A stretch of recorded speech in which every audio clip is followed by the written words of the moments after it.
Ladies and gentlemen, brothers and sisters, friends, enemies, and comrades, I hope you're doing well in this wonderful day. Well, where I am, it's wonderful. It's sunny. But anyway, guys, karibuni sana, karibuni sana. I just want to talk to you briefly about my observation, what's happening in Kenya. If this is your first time, ladies and gentlemen, brothers and sisters, this is a channel where we talk about Kenyan politics and wild politics as it relates to Kenya. Okay, so buckle up, buckle up. It's gonna be a long ride. I'm lying.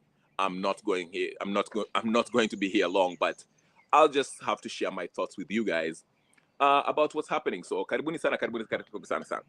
The topic today is a brief one. Not a brief topic, but it's quite as it says, revolution in Kenya is inevitable. It's not a matter of if, but a matter of when. Now, I don't know if you've been paying attention to what's happening in the news. Karibu sana, Principal Kaur, ebu weka like, gonga like hapo. I don't know if you've been watching the news, but Togo is up in smoke. Togo in West Africa. If you know where Togo is, ni hizo ma countries of West Africa. It's right there, Togo, Ivory Coast, Senegal, Guinea. It's happening, folks. It's happening, okay?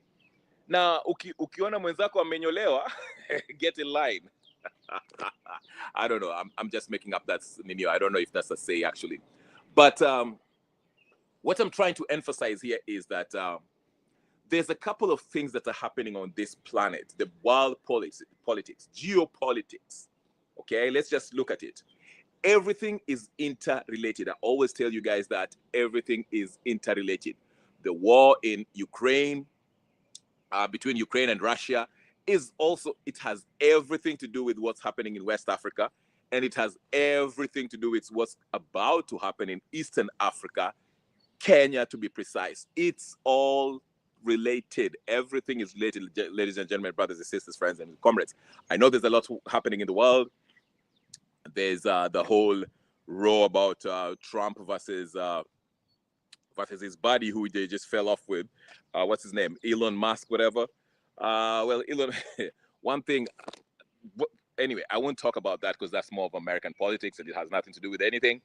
But the interesting part that I actually like is that Trump actually reneged on his earlier claim after he was convinced by Elon Musk that there was a genocide happening in South Africa by the blacks are killing the white farmers in South Africa. And actually he tweeted that there's no genocide happening in South Africa. So that was a good, positive tweet from Trump, recognizing that there's actually no genocide happening in South Africa. He corrected Elon Musk, but they're going back and forth about Epstein files and all that crap.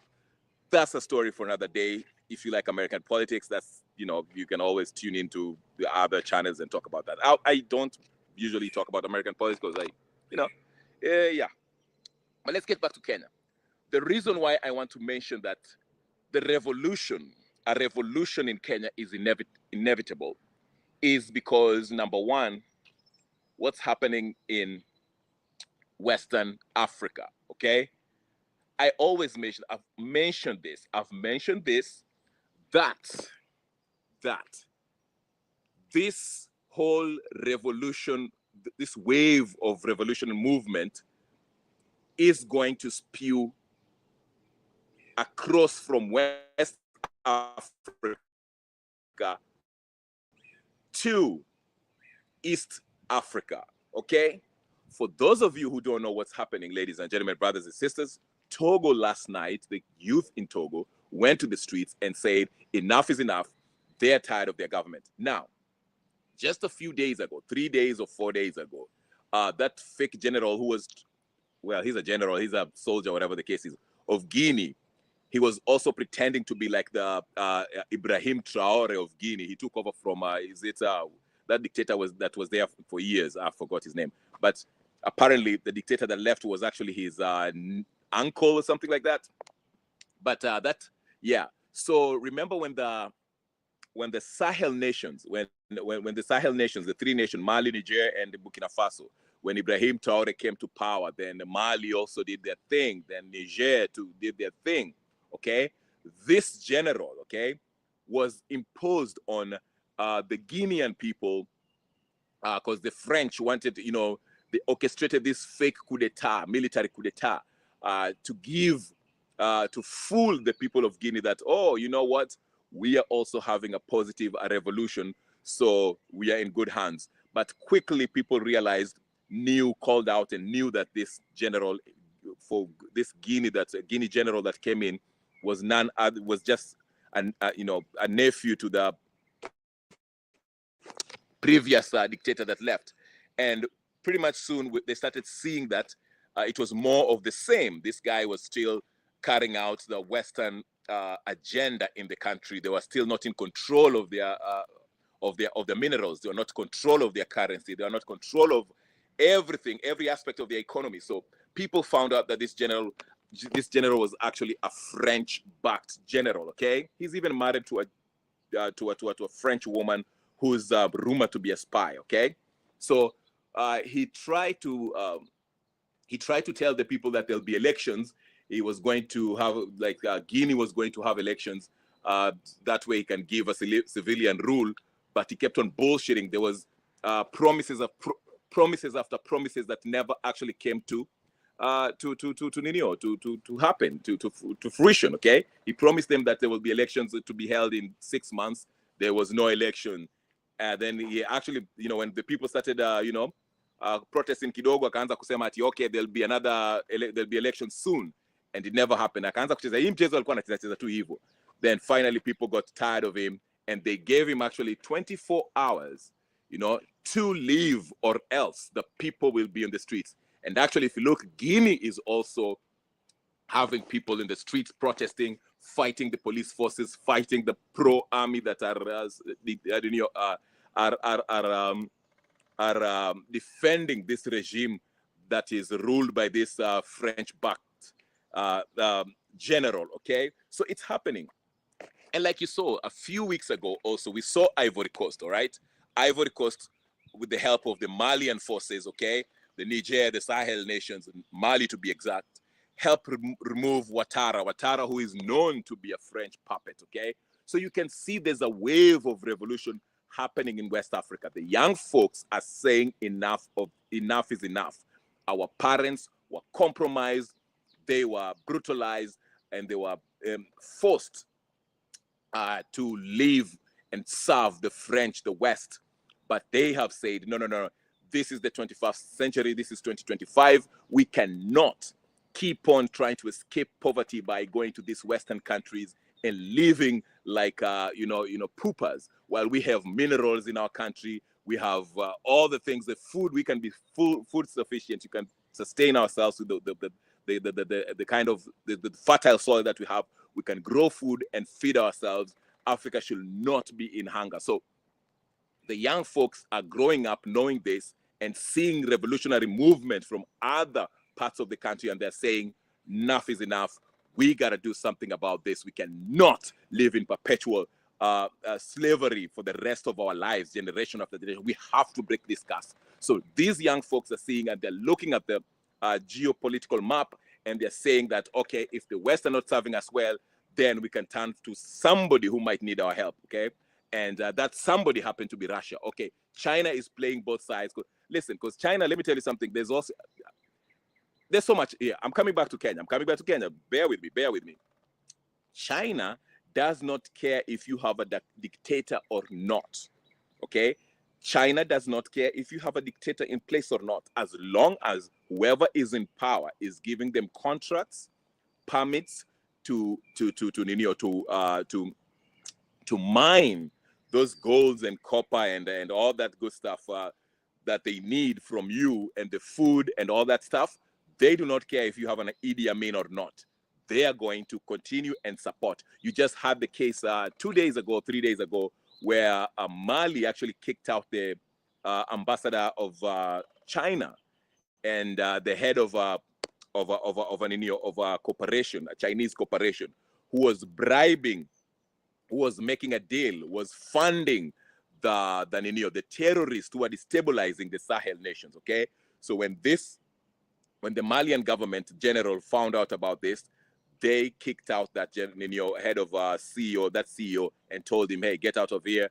And, he got kicked out of the country. So that is an example to show that China actually do not care about the internal politics of Africa, as long as they have deals to mine in those specific countries. They don't care about the politics, okay? Now, with Russia is a little bit different. Yes, Russia generally does not, meddle into the politics of the African people, but what Russia's interest is, to empower these African nations, as long as these African nations in turn do not only do business with them, but cooperate with them against in their war in pushing back against Western influence in Africa. You understand what I'm saying? Let me just use the example of Ibrahim Traore, okay? Traore, once he came to power, Ibrahim Traore understood that the first thing that he needs is to bring security, stabilize the country, okay? Stabilize Burkina Faso. You cannot even have politics if you do not have secure borders, if you don't have security, if people are killing each other, these terrorists are bombing people. You cannot have development under those circumstances. Remember, these terrorists were being funded by the French and the Americans in Burkina Faso, okay? So while they were committing this terrorist act, the French were using that as a reason to say that we are going to help Burkina Faso with their security problems, since they don't have the capacity to take care of these terrorists. Meanwhile, they're actually funding this very terrorist that Burkina Faso are fighting. So when Traore and the Sahel nation, Mali and Niger, saw this game that the French and the Americans were doing, he took power, and the first thing he did, understanding that he did not have the military capability to stabilize the country, he turned to the Russians. Because remember, and you have to remember this, he did not just turn to the Chinese. He kicked out the Chinese too, because, like I say, China do not care about your political problems. They can be terrorists, they can be whatever, as long as they are getting their minerals, they're mining there in cheap prices. They do not care about what's happening there. They don't care about human rights. But Ibrahim Traore understood that they did not have the military capability to stabilize his country militarily. So he turned to Russia, and the Russian forces, what used to be called what's that in Neo? I forgot the name. That mercenary group that actually was taken over by the Russian. He turned to Russia because he understood Russia had the capability, military capability and equipment, and well-trained forces, advanced training in military combat. So that's why he turned to Putin, and Putin, in turn, okay, Putin is not going to do this thing for free. He said, hey, listen, I understand, I'm willing to help you to stabilize this country, but hey, let's do business. Maybe with your gold and all that stuff, we can trade, okay? And we're going to have, a mutual understanding and benefit in this whole arrangement, Sahel and Russo-Sahel arrangement, okay? So that's why the Russian came and put their special forces on the ground to fight the terrorists. And that's why Ibrahim Traore has managed to actually fight off these terrorists that are backed by the French and the Americans. And that's why he's still alive today. And that's why the Sahel nations are doing what they're doing. So while they did that, okay, while they took care of the security, they stabilized the Western African nation, the Sahel nation, okay, and fought off the terrorists. Of course, there's still, there's terrorists, whatever, here and there, but it has drastically reduced the terrorist attacks that have been happening in Burkina Faso and Sahel nation, to be exact, okay? While they're doing that, they started a rigorous, they had a rigorous policy of increasing production, whether it's food, whether it's mining, whether it's whatever, so that they can be self-sufficient. And that's what's happening. Now I just read, Burkina Faso is going to have their first airline, which is said to will be more advanced in technology than the regular airlines that you see from the West, the Boeing and the Airbus. Remember, Airbus is a European company and Boeing is an American company. This airline that they're building up here in Burkina Faso is said to have been, it will be technologically advanced than the Boeing. In fact, GM and all this Airbus, they're trying to get this technology. They're trying to get some contracts with Burkina Faso so they can help up in this airline building, okay? But Traore is saying, no, thank you. We are good. We are good. We are going to do our thing our own way. So that's an example of what's happening. Now, get back to topic. I'm coming to Kenya. Listen to me. This is what's happening. This is what's happening in Africa. I want you to pay attention. Put that like on. I want you to pay attention. This is what's happening. Let me take a sip of my coffee and explain to you why revolution in Kenya is inevitable. It's not a matter of if, it's a matter of when, okay? It's going to happen soon, okay? Listen. So here's why I'm telling you this. If you noticed, listen, I've been waxing lyrical about this whole Boniface Mwangi and Suluhu and why Suluhu is facing what she's facing. Listen, Suluhu is connected to Ibrahim Traore, okay? When she took over power, when the Sahel nation started doing whatever they're doing, okay? Suluhu, remember, she's part of the SADC. Tanzania, okay? They're part of the SADC, okay? That's now, Botswana, you saw the Botswana president, okay? When he took power, just the other day, a few days ago, whatever the case is, months or whatever, he met what? He met Burkina Faso's president, Ibrahim Traore, okay? Traore came to his inauguration or whatever the case is, he came over there. And then there's another lady, I don't know if she's the head of Lesotho or whatever the case is. But Ibrahim Traore, remember, Ibrahim Traore rarely goes to any country's inauguration. He's very particular how he moves and who he becomes friends with in Africa, the heads of Africa's states.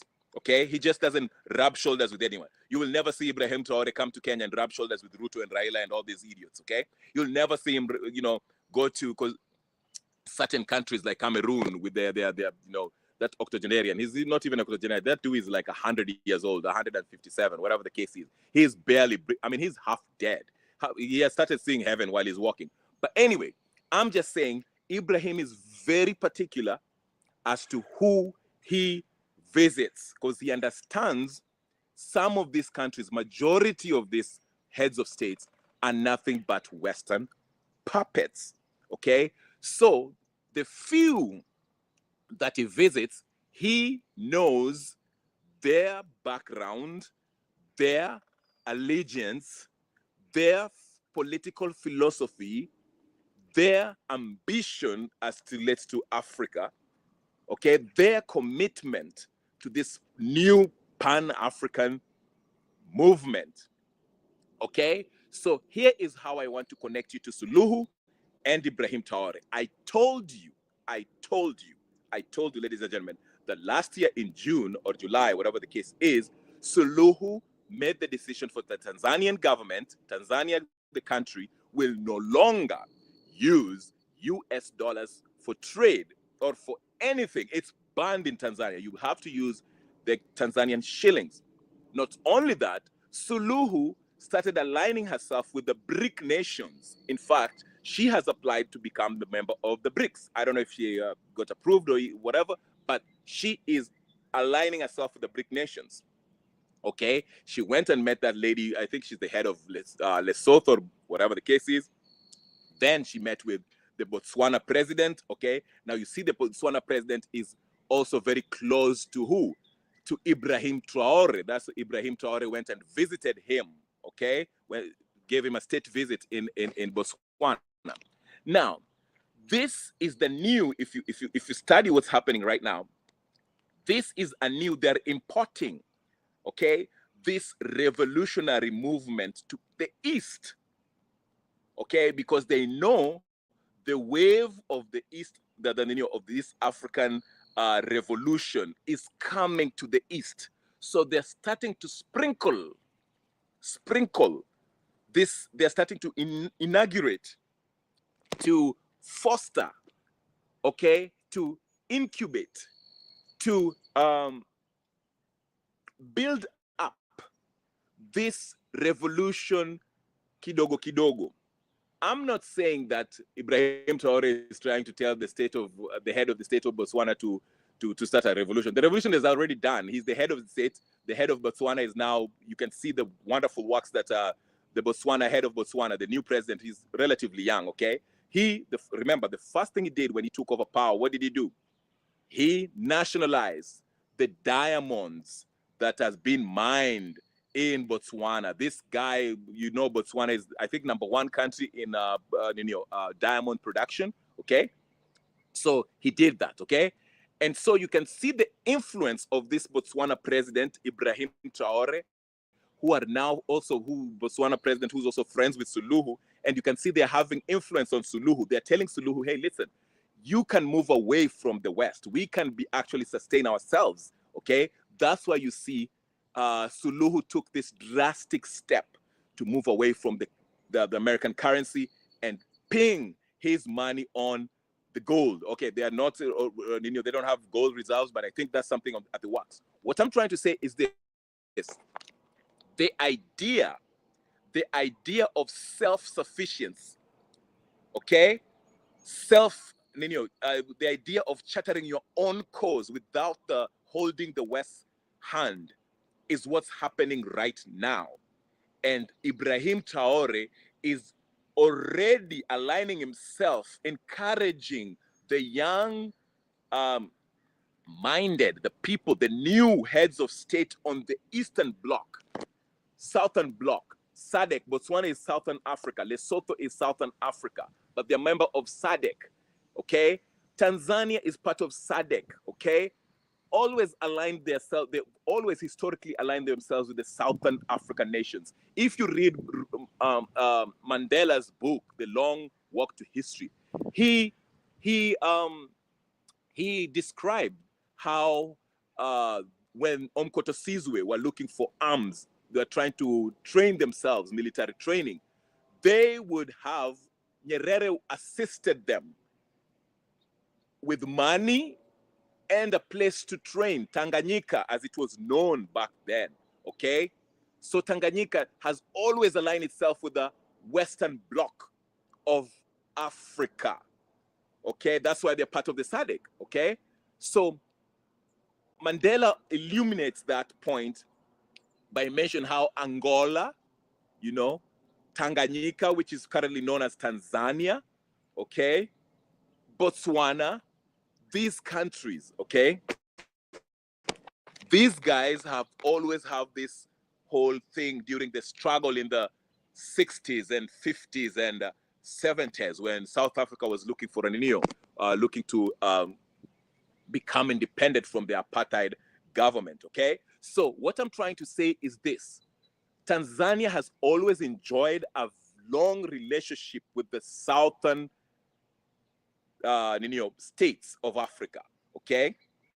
Now, I'm not going to go as far as Ramaphosa. Ramaphosa was a revolutionary at some time when he was young, when he was part of the ANC. We can read in that book too, when he was one of the young Turks. When it's so funny because Mandela in that book, he described Ramaphosa as a young Turks, and they came to his house and they were really eating. He was known for they were really eating when they came to Mandela's house, which is kind of prophetic because Ramaphosa is actually eating right now. Eating, and I'm not talking about food anymore. I'm talking about he had been co-opted by the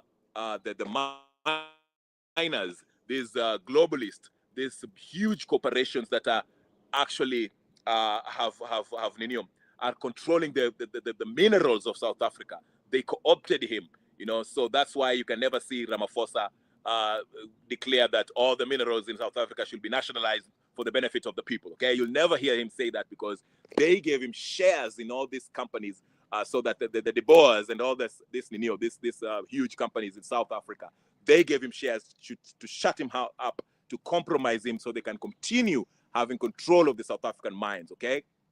That's why you see they did not want Zuma, because Zuma stood on his 10 toes, okay? He was 10 toes down. Zuma is the last of the Mohegans, okay? Zuma is real through and through. Jacob Zuma is through and through. But anyway, let me go back to South Africa. I'm bringing it to Kenya. I'm slowly bringing you back to Kenya. Remember, I want you to see what's happening. The picture I'm trying to paint to you right now, okay? I'm trying to paint a picture to you what's happening in Africa. Now, Russia needs Burkina Faso, West Africa, because he understands the number one people who are attacking Russia, the people who are backing Zelensky, that puppet, okay? The people who are actually backing him and are giving him money is NATO. NATO is basically United States and France, okay, and Germany, okay? That's why you see the German president came to meet Trump, because he's telling Trump, hey, listen, Putin is attacking Zelensky right now. Putin is mad. He's not playing these games with Zelensky anymore. So we should prepare ourselves, because we might have to face Russia head on. And I don't know if we can make it. Like I say, there's no country in Europe today that can actually fight Russia one-on-one. Russia will destroy them, okay? I don't care. Even UK is not enough for them. They need the backing of the US to actually, face Russia. UK is a small island, okay? One nuke and they'll be under the sea, okay? Germans, they've never quite recovered after World War II. They are doing better, of course, economically. They kind of came back, but they're not ready to have that smoke with Putin. I'll tell you that right now, okay? They need the backing of the US. Already, China has signed its deal, okay? The military commitment. North Korea, China, and all these countries are backing Russia just in case we get to World War III. I mean, I know we are living comfortably and we think everything is business as usual, but listen, we are at the brink of World War III. This thing can go left really quick, okay? That's why you see the German president, who is one of the huge voices, because Macron is going through his stuff. He's getting slapped by his transvestite wife, whatever the case is. So he has no say in anything. Nobody wants to listen to Macron. Macron is a clown, okay? That's why the United States are having this discussion with Germany. The German president is currently in Washington, D.C., meeting Ruto to discuss this. Now, I'm trying to bring you back, okay? I'm trying to bring you back to the Kenyan, and I'm not trying, but it's all related, okay? Because, like I said, the reason why Putin is backing the West African, he started backing the West African countries to take control of their minerals, because he understands France depends heavily on West African countries. France can never survive without West Africa. If West Africa cuts off France and stop paying them and exporting all this gold and all this uranium that they use for their power, and France will become a third world country within a year. There's even one person who say that Macron made a big mistake by supporting NATO, because now look, they are going to the African nations now are being helped by Russia. And very soon as these West African countries stand independent and say that they are no longer going to support France economically will shrink and become a third world country. I'm not kidding you. How do you think the Soviet Union fell? When we were having that Cold War in the 80s and 60s and 70s, okay? The arms race and all this stuff, okay? How do you think the Soviet Union disintegrated and fell? They didn't fall because they lacked weapons. They didn't fall because of anything else. The United States came up with a very, very wonderful plan. They bankrupted the Soviet Union by stretching them militarily, okay? And then they kind of tried to influence the small nations that actually made the United Soviet, USSR, okay? And once these guys were, went bankrupt, once the USSR went bankrupt, they could not, they could not buy or develop this advanced weaponry, because they did not have money for the research. They did not have money to buy more whatever, to have more stuff to And the small nations within this USSR, once they saw that the economy was tanking, they seek to have independence from this USSR. That's why you have Georgia, Ukraine, and all this stuff, who are historically were part of the USSR. So Russia is doing the exact thing that the US did to make USSR fall. They're looking at the NATO nations through Gorbachev. Yeah, but it was through Gorbachev, but the damage started way before Gorbachev. Gorbachev was just the icing on the cake. As a matter of fact, Gorbachev by the time Gorbachev came over, Gorbachev was like a puppet, okay, of the West. But the damage by the damage by the US, the economic attack that US had for the USSR started way before Gorbachev. Okay, Gorbachev was just the icing of the cake. By the time Gorbachev came to power, the USSR was already done. Okay, that's why they had to bring down the Berlin Wall. Okay, but anyway, let's go back to what I really want to emphasize on as we come to Kenya. I'm coming to Kenya. Listen to me carefully. Kenya, this is for you. Okay? So what you're seeing is the Russians, they're looking at, if you want to bankrupt a country, if you want to defeat before you get into the war, okay? Because this huge nation, this nuclear, countries that have nuclear weapons, they will never go to war easily, okay? They always have these proxy wars, whether it's through Ukraine, through other places like Sudan or whatever the case is, because they avoid a head-on war because that might mean a nuclear war. And if we have a nuclear war, we might not have this planet up, okay? So they usually have these proxy wars where they have, they use like the one happening in Ukraine through NATO and all that stuff, okay? So what Russia is doing is this. They've identified that the most active nation in this NATO is the United States and France, okay? So with France, they can take care of France, because France, they've recognized that France gets a lot of it, is heavily dependent on its former colonies, okay? The African nations, they depend, France used to transport uranium from Niger, Mali, and just straight to Paris, whatever the case, and they process there and they use it for their energy, gold, all that stuff. And Senegal used to, I just had this, that Senegal was paying France 500 billion a year. They call it colonial debt for the railroads and all that stuff, the infrastructure that they built during the colonial era. So Russia have identified this, and they're saying, what we are going to do, we are going to help these West African countries be independent. They will cut the supply to France, okay? That way, France is a very small country. Even the state of Texas is bigger than France. It's a small country. You have to ask yourself, how does a small country like France consider itself a superpower? The same thing people always ask. How does a small island called England, or whatever the case, these UK islands, Scotland, England, or whatever the case is, these things on the Isles, whatever the case is, how did they conquer the whole world? How did they colonize nations in all across the world? Okay, England colonizes America, England colonized Australia, colonized Kenya, colonized. How did they do it?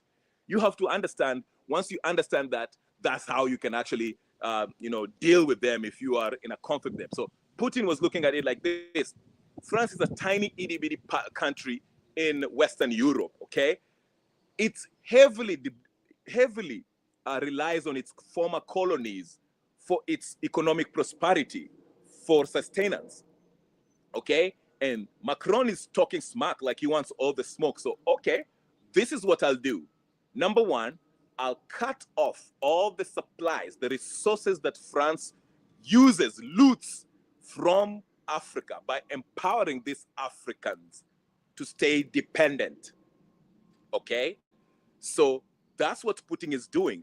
He went and helped these Sahel nations to stand independent. Now, how is he going to deal with the English, the British?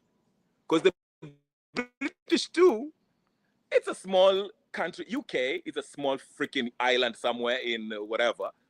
And how are they conquering the whole world? How do these people do it? It is because these guys still colonize. They depend on their former colonies to get the resources to sustain the UK government. Okay, that's how they do it. Okay, whether it's India, whether it's whatever, that's why we have these Commonwealth nations. Okay, listen. Even today, the taxes that are being collected in America goes to England. Majority of majority of Americans do not know that. England is still in control. They still rule America economically. That's why you have this Federal Reserve. Who owns the Federal Reserve?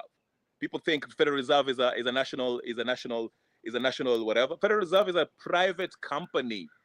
It's a private bank. It's not a national bank. Who owns it? Who really runs it? Okay?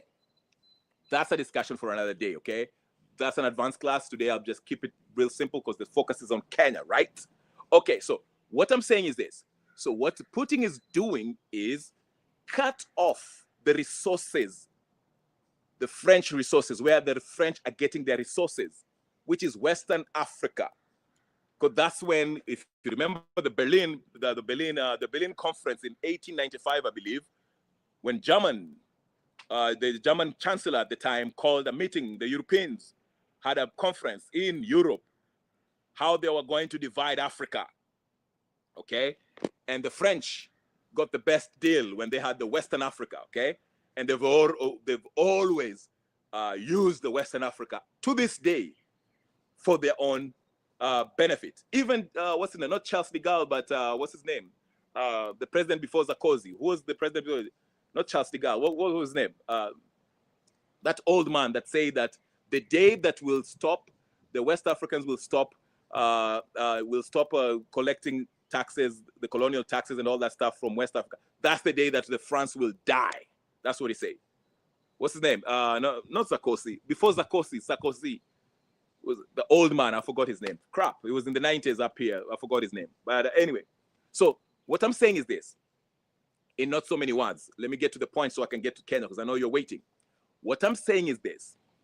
The Russians, they want to cripple France economically by empowering these Western African countries to become independent economically and cut off the French. So the French will no longer be importing those gold that they've been mining there, those uranium that they've been getting from Western African countries, okay? That's why they're in a panic. That's why they're fighting so hard to try to kill these Sahel nations, the Ibrahim Traores and all that stuff, okay? They're trying so hard. Now, after West African countries take over and are stabilized and become somehow dependent, okay, where they do not have to worry about France, you can see that Ibrahim Traore and the gang are shifting, looking at the East. Because now, East, if you are going to that, according to that Berlin conference, Eastern Africa and majority of the Southern African was ruled by who? The British. The British had the Eastern Bloc of Africa, all right? Eastern Bloc of Africa and the Southern Bloc of Africa. And it's not a coincidence. Now you see Ibrahim Traore is associating himself or trying to find allies on the Eastern Bloc of Africa and Southern Bloc of Africa. That's why he's friends with the Botswanan president who just came in, who also is pro-independence, economic independence, okay? Now you can see Suluhu is the first one that they're trying to recruit from the Eastern Bloc of Africa, okay? That's why you see Suluhu had her head turned and is saying, hey, we need to be independent. Let's not use the dollar. Let's just try to get our economy in par. And you can see Museveni understands what's coming. That's why Museveni also started talking that talk. Because Museveni, we know Museveni since 1989 or 88 when he came to power 39 years ago. Museveni has always been a puppet of the West, but he can see the writing on the wall.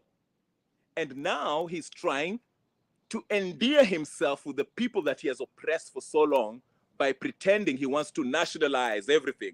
Our gold, we are going to kick the West. Oh, we are going to turn to China now. We are going to turn with the Russia. We are going to be friends with the Russia right now. Okay, that's why you see the apology was issued a few days ago or a week ago. You see what's happening? Because Museveni can see that the shift is coming. The wave of revolution is coming to the east.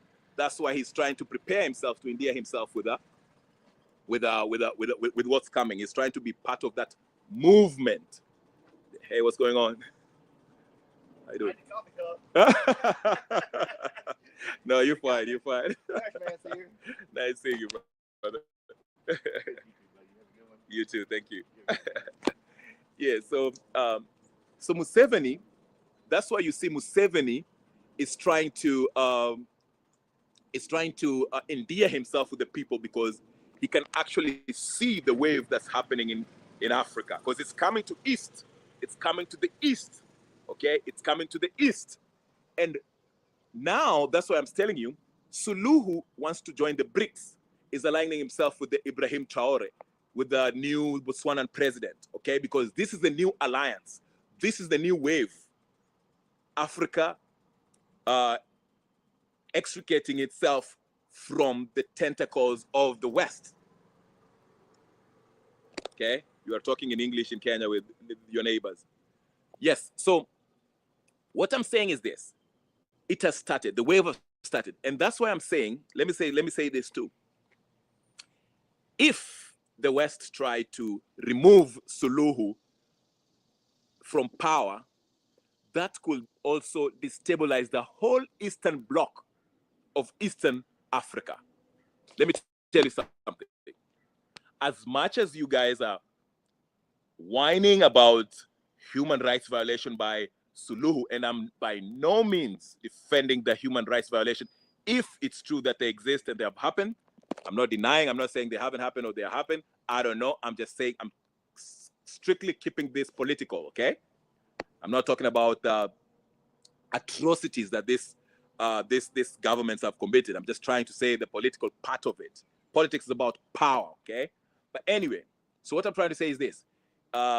If the West try to take out Suluhu as they're trying to take her out, because remember, I told you why they're taking her out. I don't have to rehash that. It's because of a non-alliance. They are looking at the East, okay? Now, if they take out Suluhu, that might destabilize the whole Eastern Bloc of Africa. It will start with Tanzania and Kenya. Like I say, Kenya is very fragile, very, very fragile. Okay, let me tell you what's keeping Kenya relatively stable right now. It is these clowns. Number one, this so-called, I hate the term commercial activists. Let me say they're opportunists. They're not political activists. They're opportunists, okay, who are working so hard and they're keeping. That's why you see right now there's a very strong concentration on tribal division, because the only way this system that exists in Kenya can survive, and it will survive for long, is through this tribal division. That's why you see everyone is so busy calculating everything in ethnic calculations.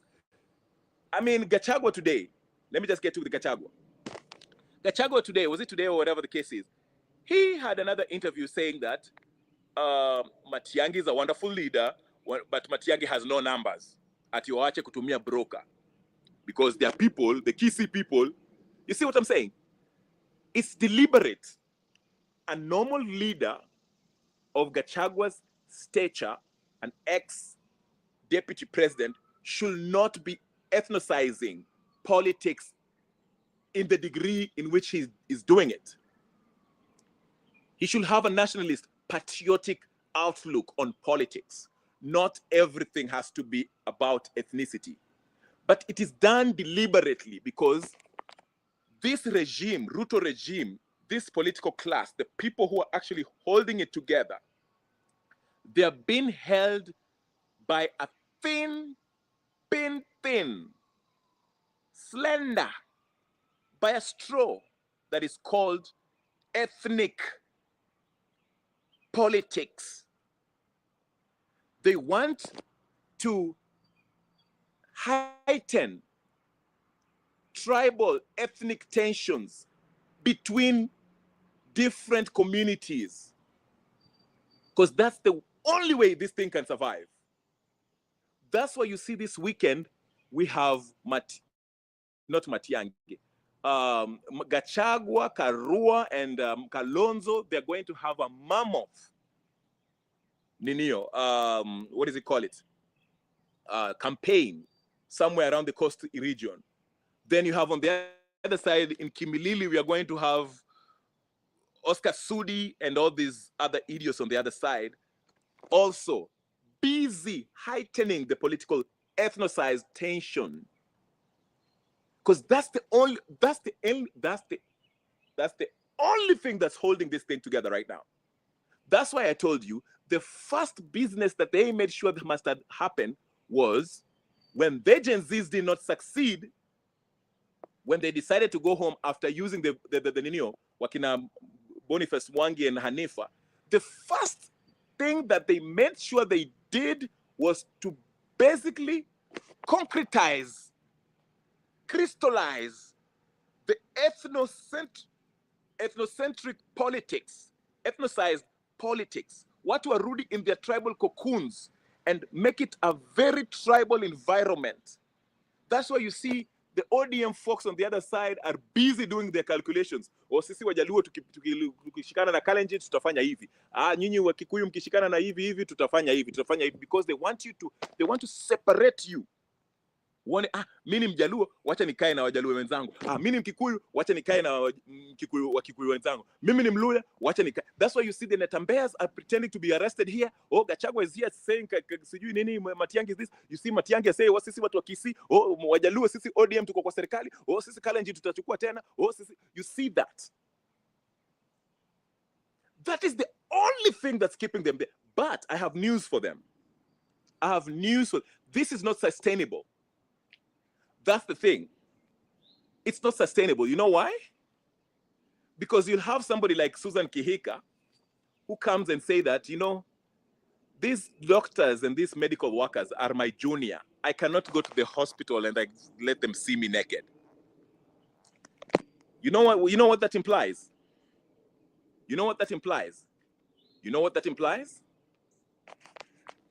The problem is the youth have seen through this nonsense.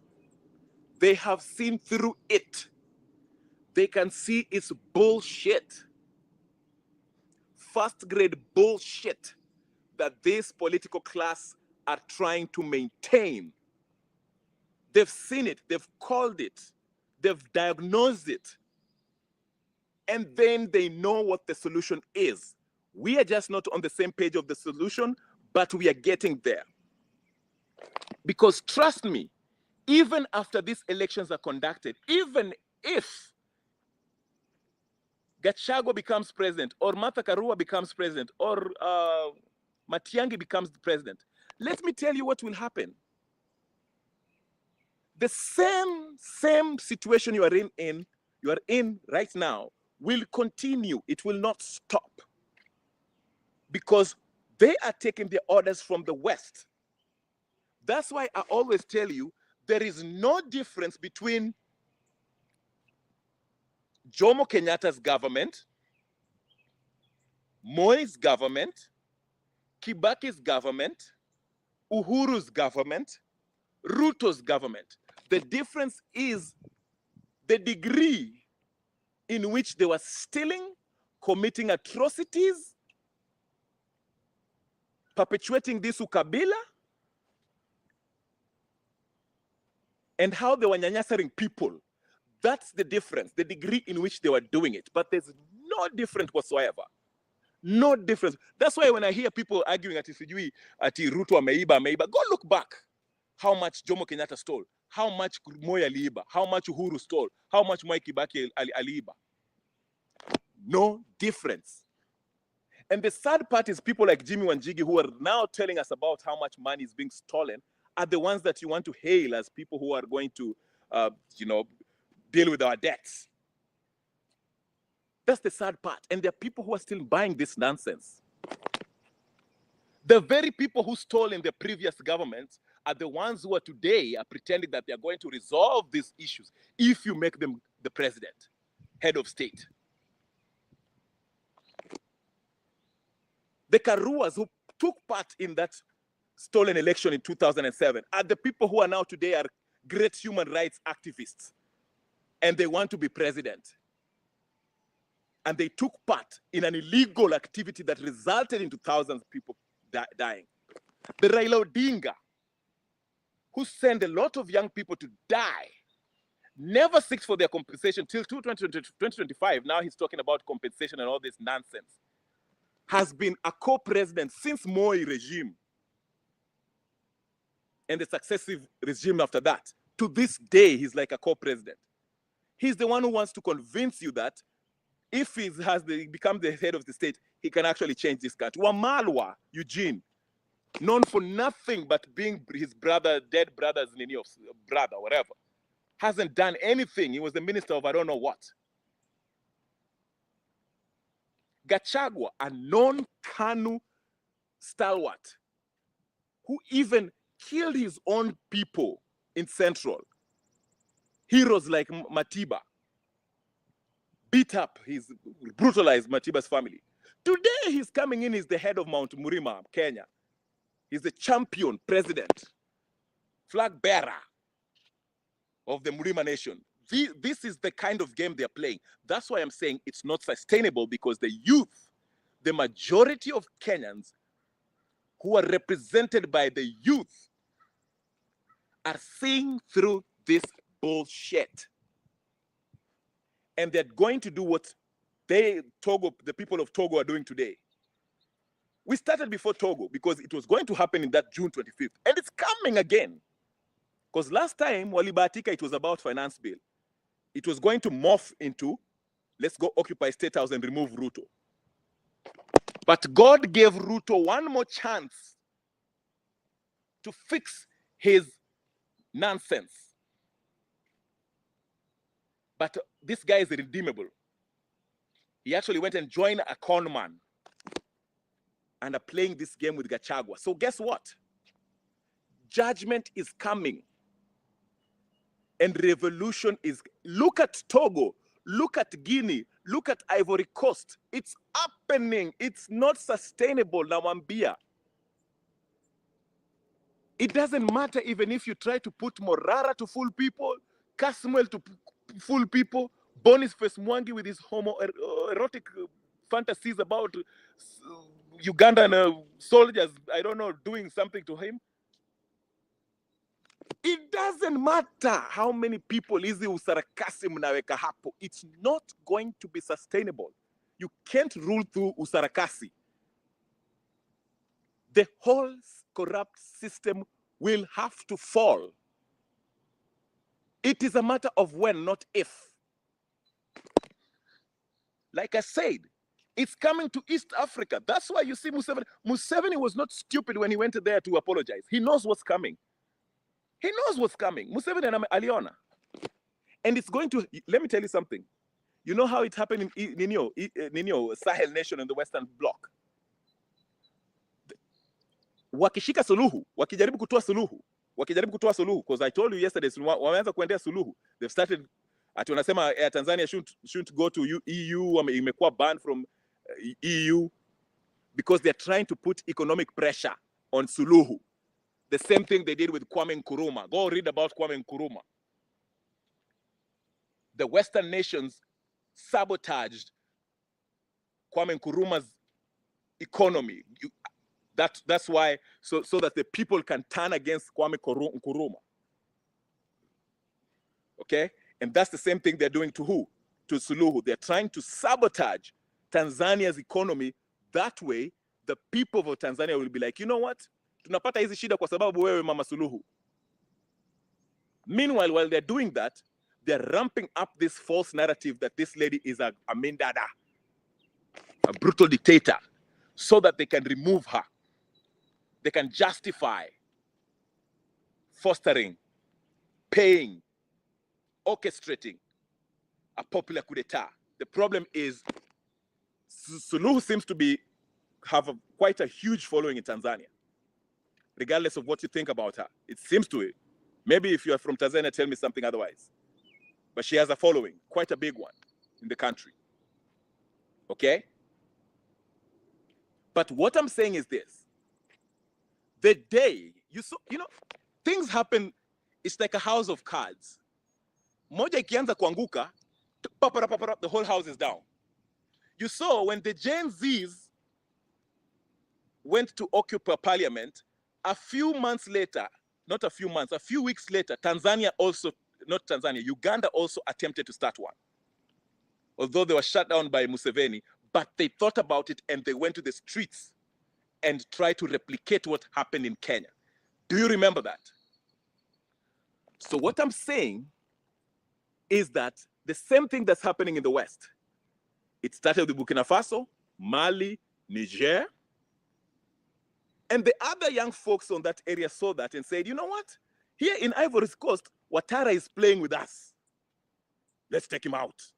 Of course, that was a military intervention by Mali who helped the military of Ivory Coast. But nevertheless, the people of Guinea saw what happened in the Sahel nations and said, let's go to the streets and remove this fake general. That general will be leaving anytime soon. The people of Togo today said we are tired of bad governance and dependence on the West. Toka. So what I'm saying is this. Even if they try to take out Suluhu through popular revolution, ati wa choreography nini waseme ati Suluhu wameto. If Suluhu leaves, nakwambia wewe nyinyi nawaambia saizi leo. And the people go to streets waanze kuninio kupiga makelele.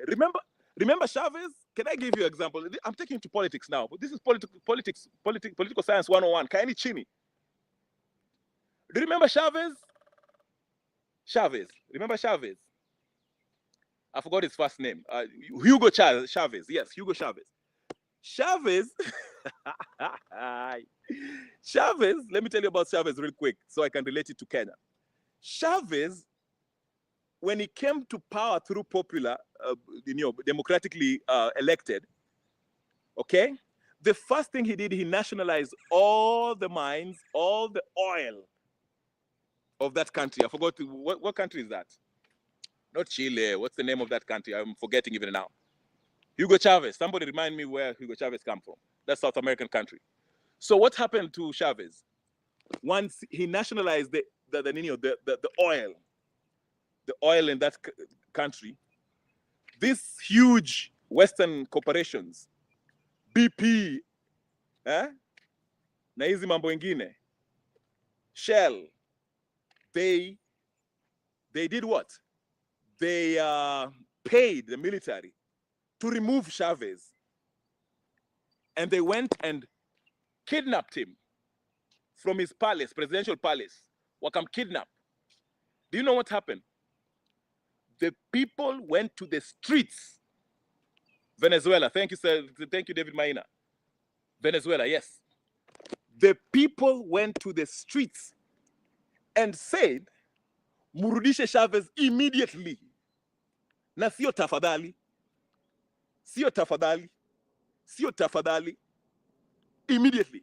Because Chavez said, there's no point of this country being poor while these corporations are digging our oil and selling it as a high prices. And they're making billions while people are living in squalid living conditions. He nationalized everything. Akasema, let the people enjoy the riches of the country. And he was brought back to power by the people.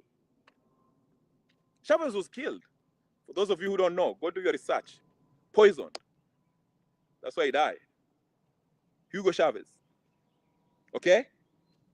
That's an example. That's what I'm telling you. Any interference by the West, especially huyu Suluhu huyu mkimtoa, vile mnataka kumtoa, that might have an effect that might change everything in the Eastern Bloc of Africa. Ndio maana unaona Langley vile alikuja akakuwa na meeting hapa hivi, there were the new East African Security, I don't know what, African security meeting, whatever the case is, that was held in Nairobi. In fact, Langley has been switched off. Wameweka general mpya. I don't know what's his name. He's a 50-year-old guy, general of AFRICOM. He's a new general. Langley aliangalia hivi akasema, I will not be the one to be used to ninio kufanya hizi uhalifu hapa Afrika. Wacha niende nikae chini na bibi yangu. Mnaelewa? So what I'm saying is this. To those Susan Kihikas and all these Rutos and Railas and the Uhurus and Martha Karua and Ruto and all these idiots, let me tell you something. Hii revolution inakuja. That's why you see, let me give this example. Yeah, it's coming together. It's coming together. Inakuja.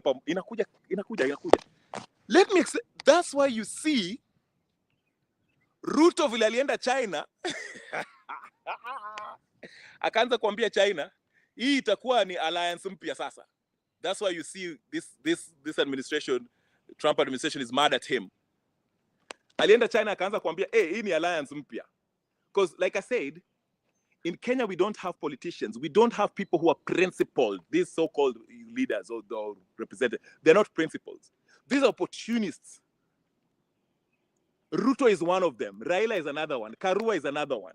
Boniface Mwangi is another. Musyoka. These are opportunists that pretend to be leaders. They're just there for their own good and their own survival. Ruto ameona kwamba people at Africa is turning to the East because the East, they care less of your political siasa ya ndani. They're looking for mutual benefit, okay, than the West. The West wanataka kupatia loan and wanataka kupatia masharti mingi that you have to meet. They want to raise taxes. They're putting, because the West they're always pitting you against the people, because all their policies are against the advancements or the interest of the people. Ndio maana unaona Ruto vile alienda China akaanza kusema, this is a new ninio. This is a new world order. Tukue na urafiki mpya. Ndio tuendelee mbele kama. You understand? Because he understands that wave is coming. But what he fails to understand is that whether he aligns himself with China. I mean, Uhuru Kenyatta will try that with China. Alianza kuangalia China, akaanza kuchukua madeni China. But people still didn't like him because he wasn't helping the people. And he had to impose himself on us. So the same thing I'm saying, EU Kabila is what is keeping this political class alive, surviving. That's why they're still wearing their suits, and that's why they are really using the Githeri media to push this propaganda. Kutokea asubuhi mpaka jioni ni propaganda. Leo ni Boniface Mwangi na stories zake za ujinga. Kesho ni Gachagua anasema kitu moja. Kesho kutwa itakuwa Raila na upuzi wake. Hiyo siku wengine itakuwa ni Ruto na ujinga wengine. Alafu tutarudi kwa kina Martha Karua anatoa stories za uongo na ukweli na human rights, anaenda kutetea sijui watu gani. Nonsense. This is what they have to do to keep some semblance of order under this corrupt system that they want to continue. But it's not sustainable. Now, wasee wameamka. Wakenya wameamka. It's been 1 hour, ladies and gentlemen, brothers and sisters, friends and comrades. I can be here for 10 days straight to preach to you this gospel of revolution, Kenyan revolution. But I have to do things. Today is Friday. I know you have things to do. You have drinking and friends and all that stuff, all those people who have families and stuff. I want you to enjoy your weekend. But think about it. This thing is not sustainable. a revolution is coming to Kenya. I'm telling you. And it's not only going to be Kenya only. It's going to be East Africa. It might start with Tanzania, or it might start with Kenya. It might start with Uganda,